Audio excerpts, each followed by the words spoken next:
तो hello guys, कैसे हो आप लोग सभी? उम्मीद करता हूँ कि सही होंगे। आज आपको बताऊंगा लेवरेज। इंट्राडे ट्रेडिंग में आप 5x का, 4x का, 3x का, 2x का जो लेवरेज मिलता है वो क्यों मिलता है?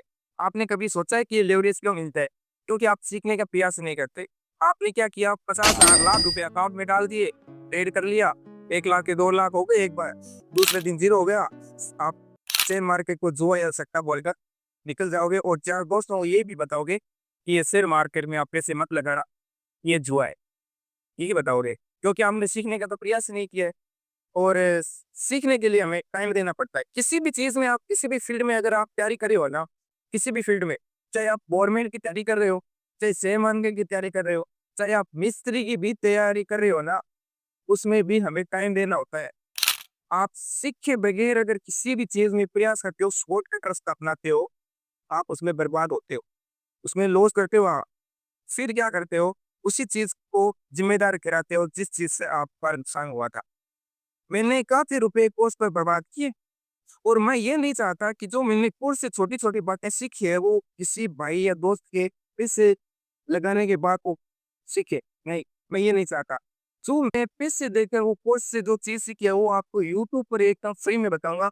चाहे वो इन्वेस्टिंग हो, चाहे वो शेयर कैसे बाय और सेल करने हैं, चाहे वो इंट्राडे ट्रेडिंग हो, चाहे वो कोई भी इंट्राडे ट्रेडिंग की स्ट्रैटेजी हो, वो आपको एकदम फ्री में बताऊँगा। अगर आप मेरे वीडियो स्टेप बाय स्टेप देखोगे तो। हेजिंग क्या होती है? इंट्राडे ट्रेडिंग में बाय और सेल कैसे करते हैं, मॉर्निंग सेटअप कैसे पता है, कैंडलस्टिक क्या होता है, इंडिकेटर क्या होता है, सबकी आपको जानकारी दूँगा, सबकी। वो यूट्यूब पे दूँगा। जो लोग 30-30 हज़ार रुपए एक कोर्स के लेते हैं, वो आपको यूट्यूब में फ्री में बताऊँगा मैं आपको, फ्री में बताऊँगा, एकदम फ्री में। आज आपको मैं बताऊँगा लेवरेज क्या चीज़ होती है। लेवरेज 4x का, 5x का हमें क्यों मिलता है? एक ये है तो छोटा-सा वीडियो, छोटी-सी बात है कि लेवरेज, लेकिन आपको पता ही नहीं।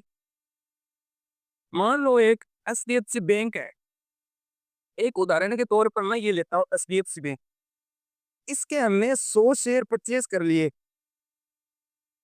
100 शेयर परचेज़ 1.5 लाख रुपए में किए हैं मान लो।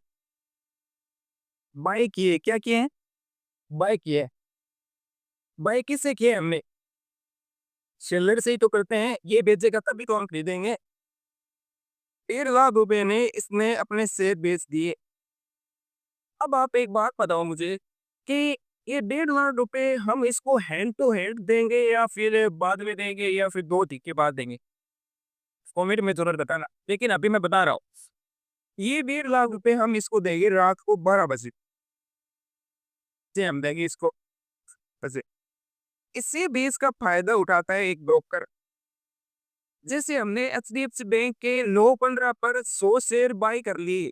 मान लो हमने बाय कर लिए, तो बाय करने के बाद ब्रोकर इसको हैंड टू हैंड पैसे नहीं देगा। इसको ये शो करेगा कि आपके शेयर बिक चुके हैं 1.5 लाख रुपए में। इसको शो करेगा ब्रोकर, बिक चुके हैं। तो ब्रोकर इसी टाइम में बेच का फ़ायदा उठाता है। 9:15 से मान लो आपने बाय किए हैं, तो रात के 12 बजे तक ब्रोकर के पास इतना टाइम होता है, वो सेटलमेंट कर देता है कि आपके शेयर बिक चुके हैं और इसको ये भी शो कर देता है कि आपके 1.5 लाख रुपए खाते में आ गए।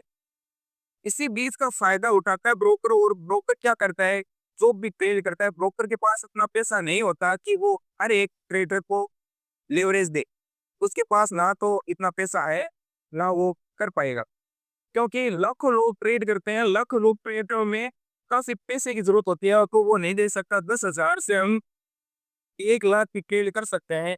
10,000 रुपए देकर हम 1 लाख की ट्रेड कर सकते हैं। तो ब्रोकर इसी पेज का फ़ायदा उठाता है। फ़ायदा उठाने के बाद ये क्या करता है कि उसके 12 बजे के बाद अकाउंट में पैसे जाता है और फिर वो विथड्रॉल लगाता है। मान लो हमने एक ट्रेड की है, इंट्राडे ट्रेडिंग में हमने एक ट्रेड की है, लेवरेज से 5x से ट्रेड किया। मान लो आपने 10,000 रुपए डाले हैं, तो आपने 30,000 या 40,000 की ट्रेड की है।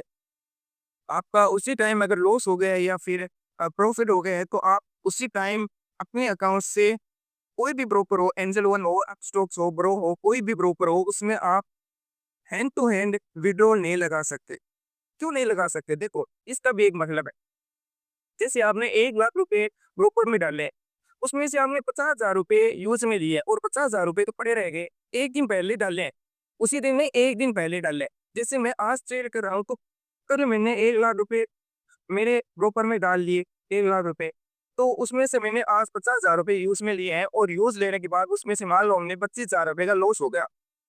तो आज हम उसी सभी का 25,000 रुपए तो रहेंगे, 25,000 रुपए का लॉस हो गया और वो 50,000 रुपए पीछे के पड़े हैं। जिस और 50 कितने हो गए, 75,000 रुपए। तो हम उस 50,000 रुपए के जो यूज में लिए हैं उसका हम विड्रॉ नहीं लगा सकते। हम केवल और केवल 50,000 रुपए का विड्रॉ लगा सकते हैं जो यूज में नहीं लिए। जो यूज में नहीं लिए उसका विड्रॉ लगा सकते हैं। जो यूज में लिए है ना उसका हम विड्रॉ लगा ही नहीं सकते। वो हम विड्रॉ लगाएंगे रात की 12 बजे के बाद, तभी हम विड्रॉ लगा सकते हैं। और विड्रॉ लगाने के बाद वो अगले दिन अपने अकाउंट में ऑटोमेटिक आ जाएगा। ये एक टॉपिक तो छोटा सा टॉपिक है जो आपको समझ में आ गया, लेकिन ये टॉपिक आपको समझ नहीं होते हैं। डीप की अगर आप तैयारी कर रहे हो ना तो आपको छोटे छोटे पॉइंट समझने चाहिए ताकि आपको भविष्य में कोई भी किसी भी प्रकार की कोई दिक्कत नहीं हो। कोई भी अगर गुरु जी सरकारी टीचर होता है गाँव में, वो क्या करता है कि एक जैसे आपने कुछ भी तैयारी कर रहे हो, जैसे आप उसको बोल रहे हो कि सर मैं इसकी तैयारी कर रहा हूँ, वो पूछेगा, आपको जरूर पूछेगा कि आप किस चीज की तैयारी कर रहे हो। तो आप यही बताओगे मैं शेयर मार्केट या फिर सरकारी जॉब की तैयारी कर रहा हूँ। अगर आपने शेयर मार्केट का बोल दिया तो वो आपको सवाल एक ना एक ज़रूर करेगा, क्योंकि वो पढ़ा लिखा होता है, उसको ये पता होता है कि छोटी बातें भी उसको पता होती है कि शेयर मार्केट क्या चीज़ है, तो वो आपको ये सवाल ज़रूर पूछेगा। चाहे आप गवर्नमेंट की तैयारी करो, चाहे आप शेयर मार्केट की तैयारी करो, वो आपको एक ना एक सवाल ज़रूर पूछेगा कि शेयर मार्केट क्या होता है, इससे क्या कैसे पैसे बनते हैं, इन्वेस्टिंग क्या होता है, सब कुछ पूछेगा आपको। अगर आप गवर्नमेंट की तैयारी कर रहे हो तो वो भी आपको पूछेगा। तो ये आपको छोटी-छोटी बातें, आपको इस शॉर्ट रास्ता अपना लिया, ये 50,000 रुपए डाल दिए, इसका कोर्स बाय कर लिया, वो है स्ट्रैटेजी बताती है, ऐसा नहीं करना आपको। डीप की तैयारी करना है और डीप की तैयारी करने के बाद आपको समझ में आएगा शेयर मार्केट क्या होता है। एक मिडल क्लास फैमिली होती है, एक हाई क्लास फैमिली होती है।